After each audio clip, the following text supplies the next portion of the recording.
Hello everybody, this is Hades. Today we're making another episode. With me I have Alice Avarice. Hi.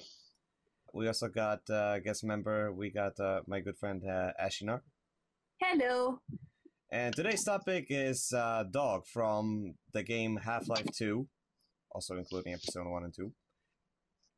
Let's start the discussion. Alright, biggest thing, power supply. As Avarice, bring us some knowledge. Obviously this is in the Half-Life universe, so there might be some kind of a core reactor, but... I mean, I'm guessing because we start Half-Life 1 in... just a bit of a pre-story. We start Half-Life 1 as a kind of scientist kind of guy who... How can I say this? Whose first task is to administer some kind of reactor, which later opens a portal to another world and blah, blah, blah, but still. So I'm guessing that technology of such reactors or similar reactors is pretty relevant in that universe. Plus, we haven't actually seen any of the scientific stuff in terms of power supplies in Half-Life 2. Like, we've seen the teleporters, we've seen all that stuff, but none of the power supplies. But what I'm guessing is that it is a similar power supply to what we use now, but slightly upgraded. Yeah, it's very convenient. We see all the wonderful things that technology allows, but we don't know how it's done. Thank you, Dr. Kleiner. It's magic. No, we don't do that in the show. Well, at least not without Zappy. Not without Zappy. Yeah, Zappy's our magic expert. Well, he was our Protoss magic expert. Well, so just magic, yeah. Sonic magic. Sonic's I apologize. Magic. I will not bring up magic again without Zappy here. He's our master magician. All right, so what do you think? Battery fusion. What would be the best guess on this one? Well, because it has to be something small that fits inside the chassis. Yeah. First of all, it has to be something small, and then we know the Dog was built gradually. It was first it was built a smaller version, then it was upgraded into a bigger model. So what I'm guessing is that maybe power reactor was upgraded to that one, and for what would make sense, at least for me, is maybe some kind of superconductor / battery kind of power supply. Well, we are getting closer to that. I mean, we have, what was it? I forgot. Graphene. That's what it was. Graphene. Yep. Graphene superconductors. Yep. Yeah. For those of you not familiar, that's a molecule thin layer of carbon atoms. Ashley, you wanted to say something? No, I was just going to say, there's the graphene, and then there's also something about, I think it was magnesium, but that's more for transistor speed than for a battery, so that's not quite relevant. I'm not familiar with that. Alice Avarice, any take on magnesium, whatever it was? Magnesium has been found to be have the fastest transition time from the on to off. You know how all computers go from on to off, and that's the 1 and 0? Right. Magnesium has been found to have the fastest time. I believe it was 2 trillionths of a second. So that's just... Yeah, so if you're going for faster computers without, quantum computing, that would be a thing. Yeah, quantum computing is something we heard of before, so that could be the possible thing. I mean, carbon is, as we established by Ashy, an inferior to magnesium conductor, so maybe a molecular layer. I have to correct you here slightly. We're not talking about superconductors right now. She's talking about magnesium in transistors, which is basically a transfer of power, not the generation or storage of power. It's a slightly different. So Dog has a very, very, very, very, very, very, very efficient battery, is what we're saying, right? Well, I would say that not only does it have not an efficient battery, but a powerful battery. This battery is more powerful by the components which are in a Dog as well, like other components. So maybe better transistors, better wiring, better, all this stuff. Better AI. Even though sure. it was built. Well, I mean, I can touch on that topic as well. I don't think his AI is that advanced, but I mean... Well, I would argue otherwise, because there are those moments where, Dog, what the heck are you doing? It's he must have had the bolts loosened, but then he has this brilliant idea with throwing a car across. All right, so I guess that kind of covers the power supply. The next thing is, Ashley, you had a question about the depth perception? Yeah, I was just sort of like really. Well, I believe it was you who was like, well, how does the thing see with only one eye? And I believe I brought up video cameras, like the ones that you see pretty much everywhere, because those you can generally see somewhat three-dimensional, because it moves a little bit, so you get the same jiggle that you get when you're looking with your own eyes that gives our depth perception. Yeah, he kind of has an iris, but to actually have a Yeah, depth yeah. perception, you need two, I think. Or can you bypass that by having one eye? You can bypass it by having multiple sensors. That's for sure. Why not having, for example, an ultrasonic sensor on it, which is what bats, for example, use for depth perception, as you may call it. It's just basically dog may scan an environment around him, and maybe by by footsteps of Gordon, he may identify that this guy is friendly and other guys are foe because they have different walking style or whatever. I think it makes slightly more sense in some case, but on the other hand, he needs an optic sensor as well. Yes. So this eye he has would not only have to be an optic sensor, like let's say a camera, but also an ultrasonic sensor, so he can have depth perception, so he can do all those crazy stunts and jumps and what dog does, right? Well, his eye would Yeah, need but- to deal with ultrasonic, because ultrasonic is sound, not sight. So it would just need to be able to have some sort of sensor built in that could sense the vibrations through the air. Yeah, I think, and feel free to correct me on this, Alice Evers. How ultrasonic sensor works is kind of like that thing, that little, what was it, radar gun, I guess. It sends out sound or infrared signals or whatever it is, and it measures the amount of time it takes those signals to get back. If the sound comes back quicker and quicker, that means the object is coming closer to you, and you can also measure the distance of the static object as well, right? Roughly, yes. All right, so wow, we're really covering this one by one. Well, I guess we gotta talk about the structure. Like, this is my one pet peeve with this. I know Alex had to build this thing from scratch. It was like a Linux of computers. She just kept modding it until, well, it's like the opposite of a Mac. It didn't just come shiny and pre-built. It's like built almost from junk, really. Don't get me wrong, I still love the thing, but It probably was built from junk, considering what they had in the backyard of the lab, which was this giant junkyard. It probably was built out of that junk. Yeah, they probably didn't go to the combine and say, hey guys, I'd like to buy this, and they're like, okay, where's your Visa or MasterCard? And no, they probably had to go to the junkyard and find something. Well, I mean, in that world, it would only make sense that members of Resistance would build their weapons and machines from junk because, it's all highly regulated. Well, for Resistance, I think, specifically for Resistance, I think they just commandeer the weapons from the combine that just happen to be dead. I mean, not only weapons, but like maybe some machines they need to fix stuff because like they don't. Probably they have some proper tools, but maybe they don't have enough like auxiliary supplies. Like maybe some what's in engineering called consumables. So like maybe like a spare wiring, spare transistors and stuff. Like probably they had to build those themselves. All right. What do you think of the left joint? Is just a bunch of I would say they're like about 4-inch wide metal plates. Do you think the metal would have the sustainability for the kind of acrobatics that dog does, jumping around? Do you think metal would have the kind of strength? Because it looks very I remember how to look.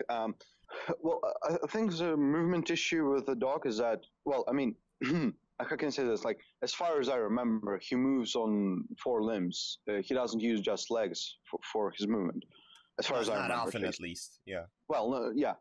So, I'm guessing it was built to hold his weight for a short time and not for prolonged periods of time. Like, for example, any kind of mech will be built. It was mostly built to move on 4, so that's why he has stronger arms, maybe to support that weight. So, he's basically countering the weakness of his joints by distributing his weight on all 4 appendages. Yep. Oh, well, that's pretty smart. I mean, like I said, That's the dog is smarter than he looks. Once again, I have to disagree on the AI part, because I think it's like the AI in the dog itself is pretty basic, even by modern standards. Well, because I mean, he has personality, etc. I don't know. Well, yeah, but I don't think it's like a what's the term in English? Like self-regulating AI, I think it's called, or whatever it is. Like self-learning, yeah, sentient. Sorry, yeah. So I don't think it's a sentient AI. I think it's more of a I have a friend and foe system, and I have a system to scan the environment to get the objects necessary to dispose of foes and to protect friendlies. But more he is that. capable of critical thinking. He has this Gordon. He knows how to get him into places. He, like I said, he knew how to get Alex and Gordon across the chasm with that very scary looking card drop that he made. That's not necessarily any sort of sentience. That's just something that any computer could really compute if you give it the things like the how much G-force the human body could handle, the height and distance of a certain platform or whatever, the strength of whatever vehicle they were in, and so on and so forth. All of that can be calculated really easy by a computer and then run through a program 5 or 6 times in order to make sure it's the correct solution, and then it can put the solution into effect very quickly by our standards. It looks like critical thinking for us, but from his perspective, it's just math. It just looks that way to us. Yeah. Yep. Unless you have a better suggestion, he is a robot. He's done the math. Ugh. I mean, I'm just trying to build personality into him. He saved my butt so many times in the game. Well, that's what people do. We build personality onto humanoid-looking things because it makes us more comfortable than looking at it and thinking, it doesn't think like us, it's alien. Oh, Combine, I would say he's more of a... Well, by alien, I just mean not human.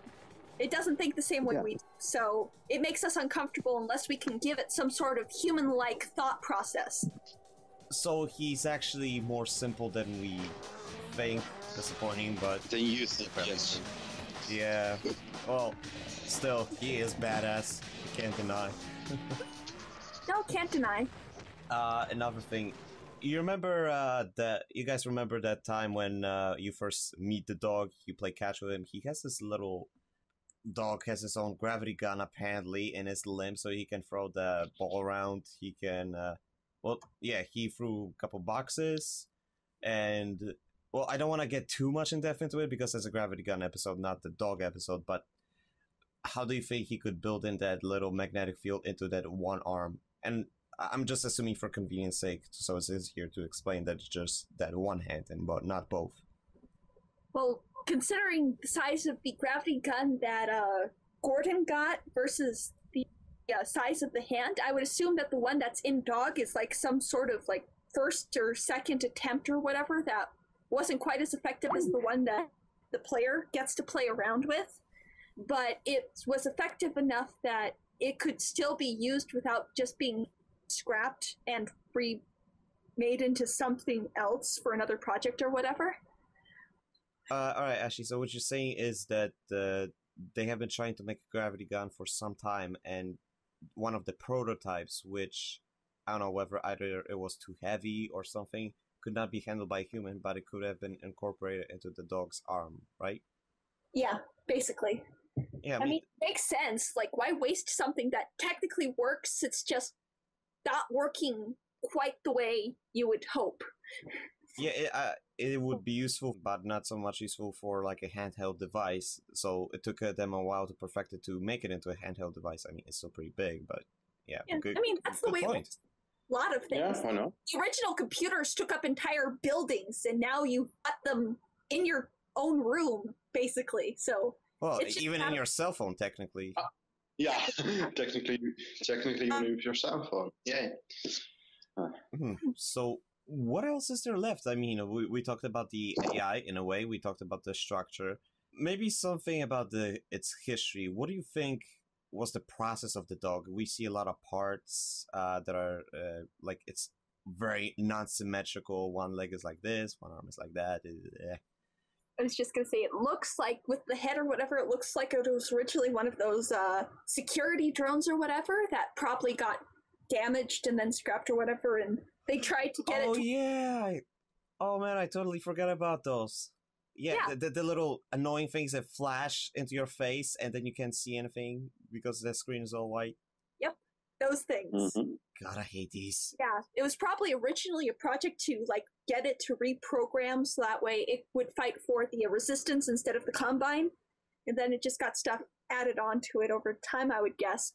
Yeah, I mean, it's already made for them. Why not use it? And you can find those things everywhere when the base got attacked. It's the arms and legs, I think, make it move faster than the regular security drones, because those things only, I don't remember how fast they went, but I don't think they went all that fast. They were more like, Well, the little drones that I think those are the ones you're referring to. That they were flying, right? Yeah, they were flying, and I don't think they were or that maybe fast, just but the they're flying was damaged then. Maybe it wasn't able to fly. That was damaged too badly. They had to improvise, and they gave it the arms and legs. Well, here's a slightly philosophical question. Who's to say the dog, when it first started, was, bi or quadrupedal to begin with? Maybe it was just, flying before, and they added the 2 little legs. Maybe it was just, Well, 2 legs and an eye, and now they added the torso. Who knows? I mean, I think it was maybe slightly the other way around. Maybe it was a small kind of robot, maybe made from a kit, which was bought to Alex, or maybe like just made from scratch by Alex. But as she grew up, she learned new stuff. She, how can you say this? Like she learned maybe how to reprogram those drones, and then she found that drone and maybe got that. AI from old dog into the new dog, and started to add options to it and maybe other functions and all this stuff. So I'm thinking it was kind of the other way around. First, it started small as a small kind of maybe childlike project and grew into something bigger. Alex could utilize all the other robots from the Combine. I mean, she can reprogram the turrets, use the Combine console. She's pretty damn smart with those things. And what was the last thing? The roller mines. They would conveniently turn yellow to indicate that they're on your own side. I don't know why, but whatever. Game design. You gotta differentiate friend from foe somehow. That she reprograms it that way in order to give herself and any allies the knowledge that it's allied as opposed to whatever, so it's safe for them to go near. That could be it too. There's not much lore on those things. They're just little mindset hop. But getting off topic.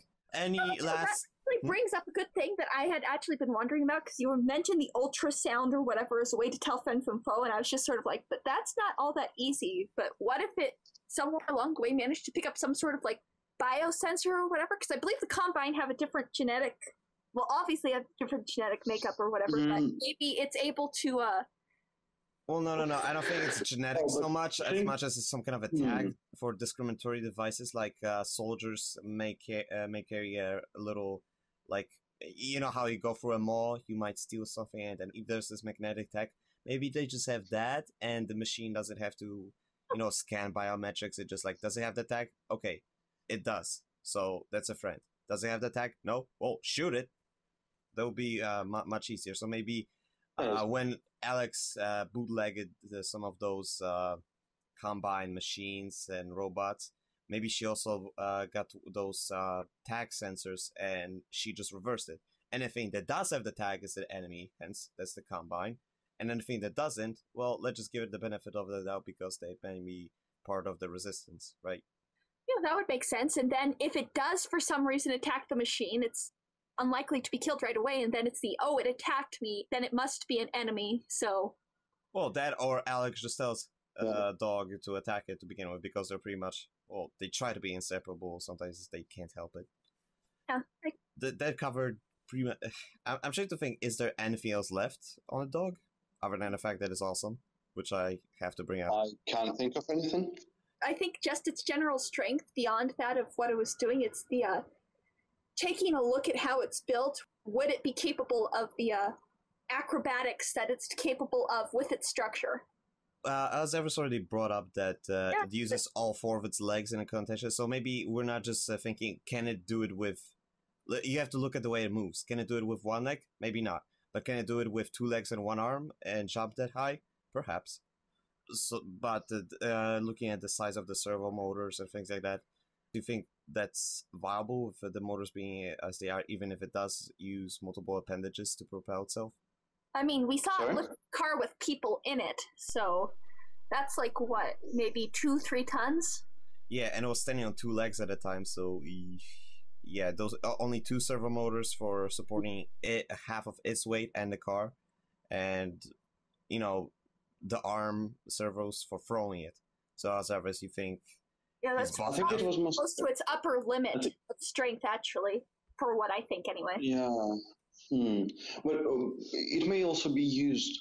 It may also use its arm as a kind of a, like, it starts as kind of a pivot point, and then throw a car that way. So like maybe dig its legs into the ground to have more stability and stuff, and then just use 2 arms and a body just to pivot stuff, because it's much easier to do it that way, because you use less strength. You need less force to do it. Alright, so what you're saying is he uses his superior math calculating brain power to just calculate the easiest way to use his servo motors to do whatever he needs to do, yes. right? Yeah, well, I mean, kind of, yes, kind of like that. So he doesn't like use his legs to lift up like some of the smart people we have today. He uses his back, etc., etc. Ray, what is that? What are you doing? My back! My back! My back! My back! Are you shitting me? Bionic legs and you lifted with your back? Just give a one example. So I think so he uses the body muscle the most efficient way. Yeah. Okay. Well, not so much muscles, but servos. But yeah, I get the point across. It's doing things the most efficient way, which is, well, when you think about it, the way the computer should work. Yeah, that's the dog for you. Very simple machine overall. So, guess that's it for the dog. Sorry to hear that he's not as smart.